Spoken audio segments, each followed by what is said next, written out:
All right, KMS Wrap Up Show. It is October 18th. I know the podcast is up.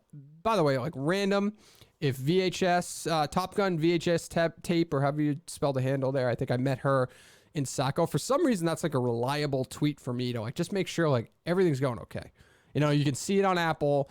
You can see certain people retweet it or whatever. But for some reason, like she does that hashtag now listening. And you just kind of like, no, okay, everything's running smoothly. I go to that every day. She had a typo in her tweet today. And I thought to myself, like, did I type it wrong in the title? So I kind of had a little panic at like, I'm not a panic attack, but you know what I mean? I was like, oh, fuck, I didn't just do that, did I? Because if it gets out there and I don't know, it seems like text is obviously different than the file. Like if the file gets downloaded, then you're fucked on Apple or Spotify or whatever. The text typically changes pretty quickly, and I think it can adapt pretty quickly, but I still was like, oh, fuck, if I have to resave the title and it doesn't show up for a while, Dipping Springs, it was meant to be Dripping Springs, which I'll get to that story in a second, but fortunately for me, unfortunately for her, she had a typo, but fortunately, either way, it proved that the podcast, like she still did her purpose for like, in terms of tweeting, it still gave me what I wanted, which was the podcast is out there. It's people can download it. They're listening fine, all that good stuff. So that was good. So I just want to let her know. And by the way, the fact that she types that out every day is I had to realize it through this. And now I realize I'm an idiot because the link's not there with it.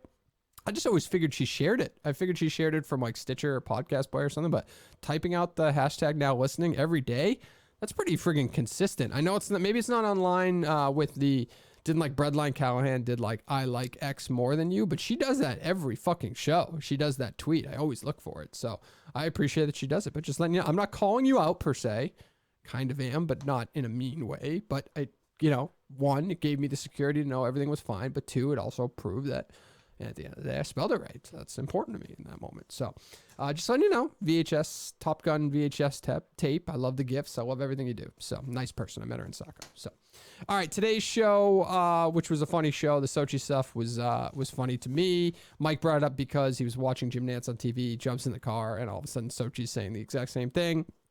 Obviously, like Kirk said, press releases with stats or whatever. Maybe there's an intern who's watching the TV and the game and then giving him the notes or whatever. Who knows? But I completely forgot about this Chad Finn story. I probably would have done a dumb angle to it when I heard about it the first time. They mocked it, obviously, on KNC, which is great. But that's a fantastic. It was just funny to hear how seriously he took, you know, obviously you don't want to be away from your family, but we're talking about one game a week. Clearly he probably travels the day before if it's an away game, but like 16, 17 games a season, playoffs, let's say 20 weeks. You know, I mean, we're not talking you're away from your family for an entire road trip, like baseball per se, right? We brought that up. Like the announcers for baseball could be gone for an extended period of time. So that was just funny to hear them mock him. And I think it didn't come up because they were going with it. Whatever. I actually don't mind. I think Kirk said he didn't like him. He said he hated him or he's boring or whatever. I actually don't mind Sochi. And maybe it's kind of, I don't know. Maybe it's because he was doing those hits also on like Felger and Maz. He did like a bit with Felger and Maz. I don't know. I don't think he's that boring. I think obviously Zoe helps that situation a lot, but I kind of like him on the call. Kind of peaceful.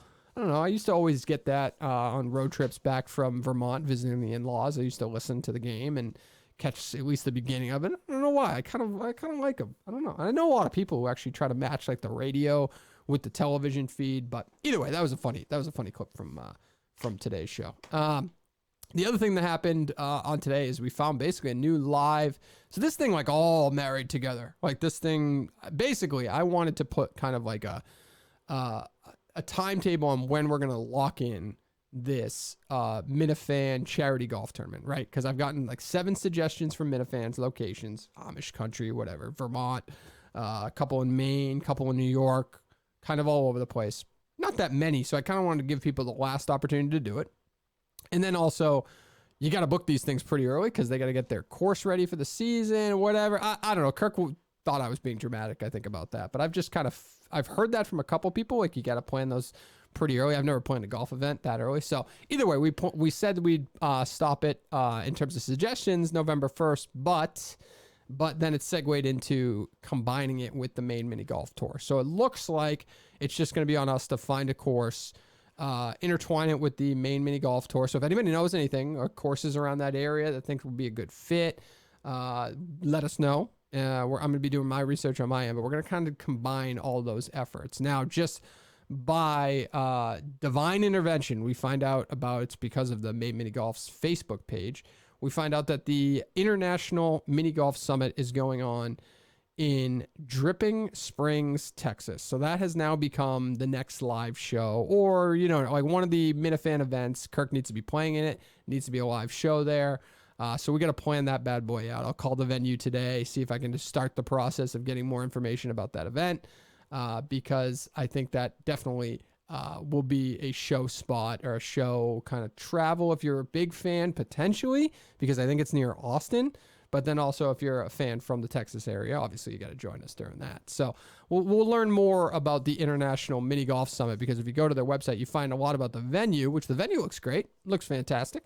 But you don't find too much about the event, which appeared to be a 3-day event. So we're going to get moving on that. But if it's close to Austin, that's badass. I think a lot of people, maybe it's an excuse to go away for a little bit. I think where's Mike going in Texas? I can't even remember. But other topics we talked about, we'll hit them quick here before we head out.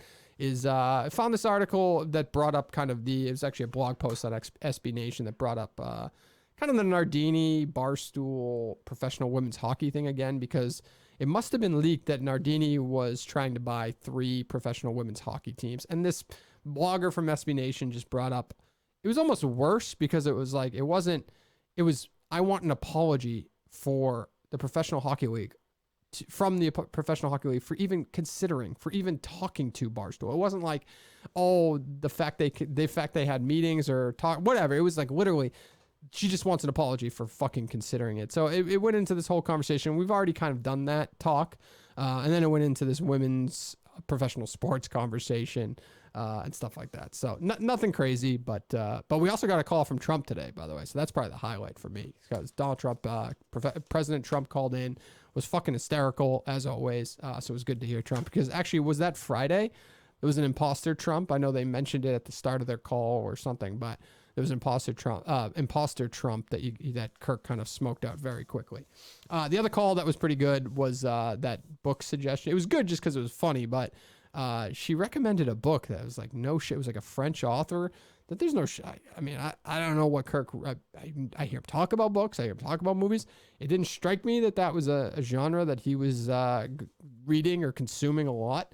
But she threw it out there from her, and it was a good idea, though. I'll give her that. I've heard a lot about people using Goodreads to track the books they're reading and stuff like that. I do think listeners would like to know what Kirk's reading and not feel like they have to always call the show to find out, or that he's going to casually mention on the show. So tracking that to some extent would be a cool idea. So that's a good little show idea for Kirk, if you're asking me. So, all right, this week's schedule. Monday, Wednesday, Thursday. Chris is nice enough to move his Friday appearance to Thursday. Monday, Wednesday, Thursday this week. Something case-related going on, though Harrison is not involved, apparently. Speaking of Harrison posting that, who's the author I couldn't pronounce the name of? I can't remember the moment, but texted me over the weekend that video did like, I don't know, let's call it 10x of what a normal Instagram video would do for us or something like that. Some kind of algorithm trigger got hit there. I don't know what it was. We're going to deep dive into that one and see, because it was a good video on Instagram. I mean, it does a great job with those videos, but why for some reason that one was different than others, I don't know, but it exploded. So good for Harrison for catching that and trying to figure out what the fuck, why can't we do more of that, basically.